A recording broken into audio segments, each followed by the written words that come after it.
चलिए आज नौवीं के भैया बहनों को हम बच्चे काम पर जा रहे हैं। पाठ्य पुस्तिका से अभ्यास के प्रश्नों को लिखवाएंगे। ठीक है, देखिए प्रश्न क्या बोल रहा है। बच्चे काम पर जा रहे हैं। इस पंक्ति को हमारे समय की सबसे भयानक पंक्ति क्यों कहा गया है। ठीक है, इस प्रश्न का उत्तर हम लोग लिखेंगे। उत्तर लिखिएगा, डबल इन्वर्टेड कॉमा में कीजिएगा इसको। ठीक है, बच्चे काम पर जा रहे हैं, डबल इन्वर्टेड कॉमा। यह पंक्ति वर्तमान बाल अधिकार के विरुद्ध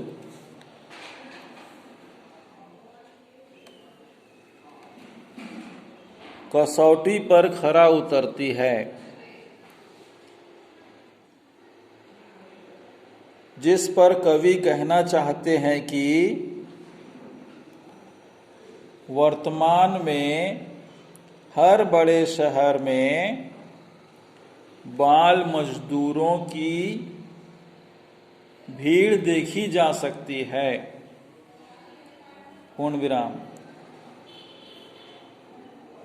संविधान के अनुसार 14 वर्ष से कम आयु वाले बालक बालिका को काम पर रखना या काम पर भेजना कानूनी अपराध है। पूर्ण विराम। इसलिए इन बच्चों को शिक्षा का अधिकार देकर पढ़ाई की समुचित व्यवस्था होनी चाहिए, परंतु इसके विपरीत हजारों की संख्या में बालकों की काम पर जाती भीड़ को देखकर कवि श्री राजेश जोशी जी ने इसे भयानक पंक्ति के रूप में दर्शाया है। ठीक है, इस प्रकार से आपका प्रश्न पहला का उत्तर पूरा होता है। दूसरा प्रश्न देखिएगा, कवि ने ऐसा क्यों कहा कि भयानक है, इसे विवरण की तरह लिखा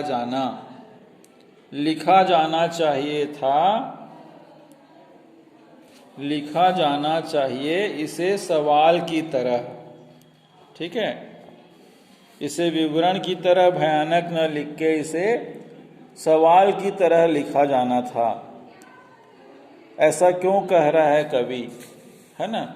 कवि अपनी भावनाएं किस प्रकार से व्यक्त कर रहा है, इस पर हम इसका उत्तर इस प्रकार से लिख सकते हैं। कवि श्री राजेश जोशी ने बाल मजदूरों की बढ़ती संख्या पर गहरी चिंता जताई है।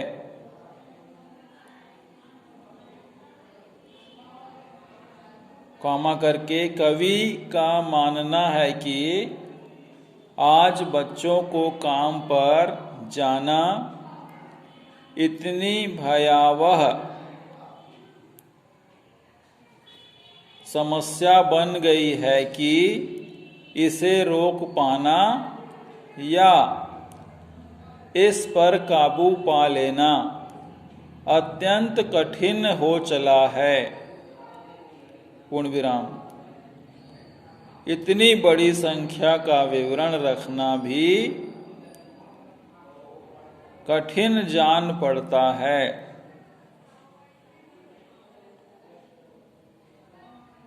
कॉमा करके, आज यह समस्या विकराल रूप धारण कर चुकी है,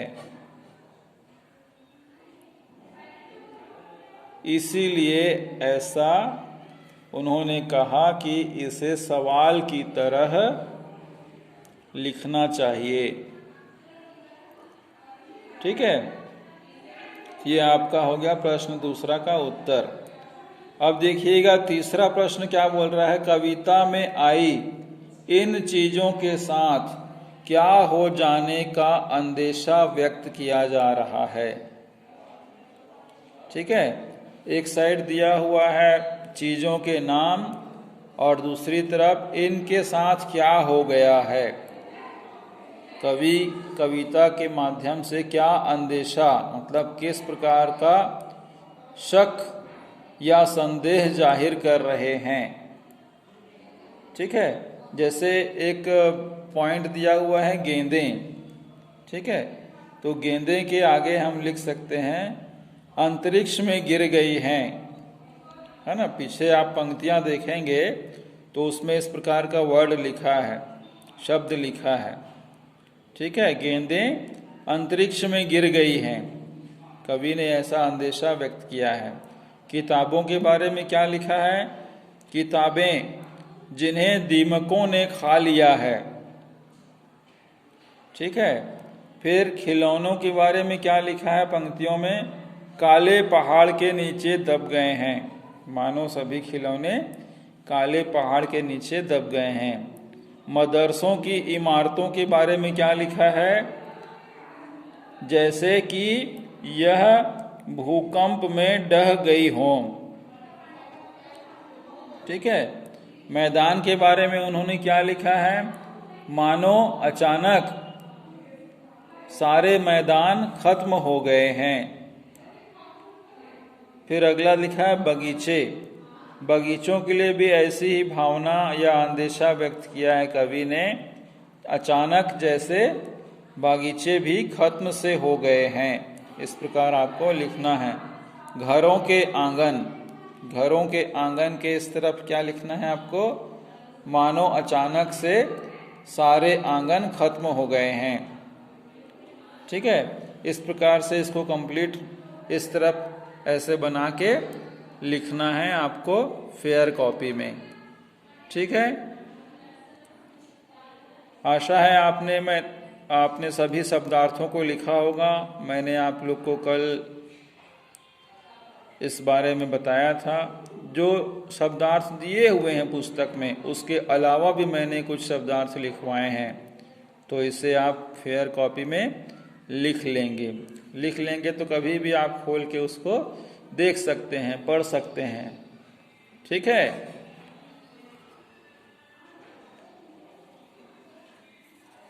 तो इस प्रकार से आपका यह जो अध्याय है यहाँ पर पूर्ण होता है। कल आप सभी के लिए होमवर्क ये है कि 3.1 में एक कहानी लिखी हुई है। ठीक है, 3.1 में एक कहानी लिखी हुई है मन्नू भंडारी जी की। इनका संक्षिप्त में परिचय दिया हुआ है, इसको आपको याद करना है। ठीक है, और इस कहानी के बारे में कल हम आपको विस्तार से पढ़ाएंगे। तो कहानी को आप इस प्रकार से सुनिएगा जैसे मानो आपके सामने वह एक कहानी चलचित्र के रूप में या पिक्चर के रूप में चल रही हो। ठीक है, ध्यान से सुनिएगा। यह एक कहानी है एक बुढ़िया सोमा बुआ की। सोमा बुआ जो परित्यक्ता है, अर्थात सोमा बुआ को जिसे उनके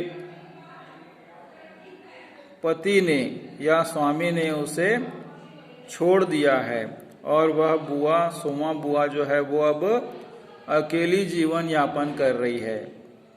ठीक है, तो सामाजिक जीवन में अकेला रहना, अकेला रहते हुए समय को काटना बहुत ही मुश्किल कार्य होता है, मुश्किल लगता है। उस बारे में इस अध्याय में आपको बताया जाएगा। ठीक है, तो थोड़ा सा हम आपको बता देते हैं। हिंदी के चर्चित कहानीकार मन्नू भंडारी का जन्म 1931 में भानपुरा मध्य प्रदेश में हुआ। ठीक है, चर्चित स्त्री रचनाकार के रूप में उन्होंने बहुत सी कहानियाँ लिखी, महिलाओं के लिए बहुत सारी रचनाएं लिखी हैं जो 8 संग्रह में संकलित है, अर्थात 8 अध्याय में संग्रह किया हुआ है। उनकी एक कहानी यही सच है पर हिंदी में फिल्म भी बनी है। ठीक है, मन्नू भंडारी की जो रचना है यही सच है पर हिंदी फिल्म भी बनी है जो बहुत ही लोकप्रिय हुई थी।